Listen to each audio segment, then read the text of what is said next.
Video کو like کر کے آگے شیئر ضرور کر دینا۔ انا للہ و انا الیہ راجعون۔ رمضان شریف کا ایک روزہ، اگر کسی کا رمضان شریف کا ایک روزہ اس نے چھوڑ دیا، ایک روزہ اس نے رمضان شریف کا چھوڑ دیا، اس کے بدلے میں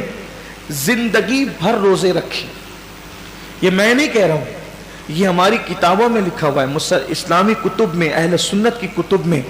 کتب فقہ میں، کتب احادیث میں لکھا ہوا ہے کہ جس نے ماہ رمضان شریف کا ایک روزہ چھوڑ دیا، پھر اب پوری زندگی روزے رکھتا رہا اس کے بدلے میں،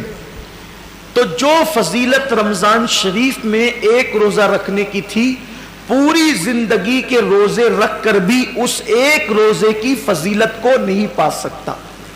ایک روزے کی فضیلت کو زندگی بھر کے روزے، بھئی وہ کفارہ، قضا، یہ تو سب فقہی اعتبار سے ادا ہو گیا اس کے بدلے، لیکن فضیلت کی بات ہو رہی ہے کہ اس کی فضیلت جو ماہ رمضان شریف کے روزے کی ہے وہ نہیں پا سکتا، زندگی بھر رکھ لے۔ اور پھر ان کے جبڑے جو آگ کی کینچی سے کاٹے جائیں گے جنہوں نے روزے نہیں رکھے ہوں گے، بڑا دردناک عذاب ہے جنہوں نے روزے نہیں رکھے ہوں گے۔ یہ گرمی کا بہانہ کچھ نہیں، یہ سب لنگڑے لولے بہانے، بیماری کا بہانہ کچھ نہیں، کوئی بیماری نہیں۔ ڈاکٹر صحیح کہہ رہا ہے یا اللہ کے رسول کا فرمان صحیح ہے؟ سرکار ابد قرار صلی اللہ علیہ وسلم فرماتے ہیں روزہ رکھو صحت مند ہو جاؤ گی۔ یعنی روزے میں بیماری نہیں ہے، روزے میں شفا ہے، روزے میں شفا ہے۔ آپ دیکھیں اکثر بیماریوں میں ڈاکٹر کہتا ہے کہ کھانے سے پرہیز کرو، کم کھاؤ، بیمار ہو تو اس کو اناج مت دو، بہت ساری بیماریاں جس میں کہتے ہیں اناج مت دو۔ روزے میں کیا ہے؟ بھوکا ہی تو رکھا جا رہا ہے، پیاسا ہی تو بھوکا اور پیاسا رہنے سے کوئی مرتا نہیں، بیماری بڑھتی نہیں بلکہ بیماری کنٹرول ہوتی ہے۔ بلکہ اللہ عز و جل نے انسان کے جسم میں ایسی چیزیں پیدا کی ہے کہ جب وہ بھوکا رہتا ہے، صرف بھوکا رہتا ہے، تو بھوک کے وقت تو وہ کچھ مخصوص مادے نکلتے ہیں جو انسان کی صحت کے لیے بے پناہ مفید ہے، اور اس سے کوئی بیماری نہیں ہے۔ مجھے اچھی طرح یاد ہے میری والدہ کا آپریشن تھا مالیگاؤں کے کھڈی کے غیر مسلم ڈاکٹر کے یہاں، نام بھی لے سکتا ہوں لیکن چھوڑتا ہوں اس کو، تو اس کے یہاں تو میں جب آپریشن کا بل پیڈ کرنے کے لیے گیا تو اس نے مجھے جب وہ چائے پیش کی تو میں نے سوچا کہ کہیں اس کا دل نہ دکھ جائے، تو مجھے کہنا پڑا کہ میں روزے سے ہوں۔ وہ کہا کہ رمضان شروع ہو گیا۔ میں نے کہا یہ رمضان کے روزے نہیں ہیں،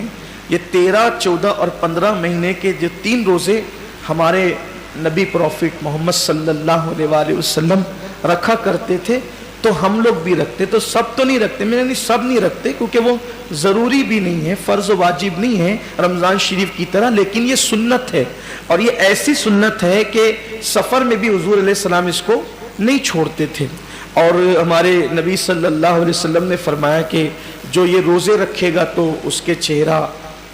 آخری دن قیامت کے دن 14ویں رات کی چاند کی طرح چمکے گا۔ آپ کی دعاؤں سے میری عادت ہے، مسلم ہو یا غیر مسلم ہو، جب بھی کوئی ملتا ہے ایسا تو پھر ہم اپنا سودا کھول کے بیٹھ جاتے ہیں، کیونکہ ہر دکاندار چاہتا ہے نا کہ اپنا سودا بکے، تو اپنی عادت ہی ہے کہ بتا دیں، پھر اللہ کی مدد۔ وہ اس کا چہرہ چمک اٹھا، یہ بات سن کر اس کا چہرہ چمک گیا۔ اس نے کہا مولانا صاحب یہ تو آپ کا مذہبی معاملہ ہے، لیکن یہ سائنس کہتی ہے کہ اگر مہینے میں 3 دن اس طرح سے اگر کوئی بھوکا رہے گا تو اس کا پیٹ واش ہو جائے گا، دھل جائے گا، صاف ہو جائے گا، اور پھر وہ کئی بیماریوں سے بچ جائے گا۔ فوراً میری زبان پہ حضور علیہ السلام کے لیے درود آ گیا کہ لوگ آج کہہ رہے ہیں میرے محبوب نے فرمایا کہ اس کو ہو سکے تو رکھو، اور بلکہ اس کو حضور نے سفر میں بھی نہیں چھوڑا۔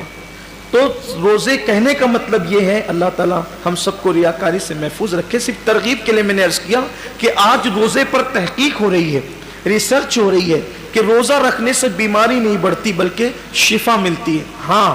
ایسا بیمار، واقعی ایسا بیمار جس کی بیماری اس درجے کو پہنچ گئی ہو کہ مسلم متشرع ڈاکٹرز کئی ایک مل کر یہ کہتے ہیں کہ روزہ آپ نہ رکھیں، کہیں ایک نہیں بلکہ کہیں ایک کہتے ہیں، تو تب اس کے لیے علماء نے ہمارے اجازت دی، وہ الگ بات ہے، لیکن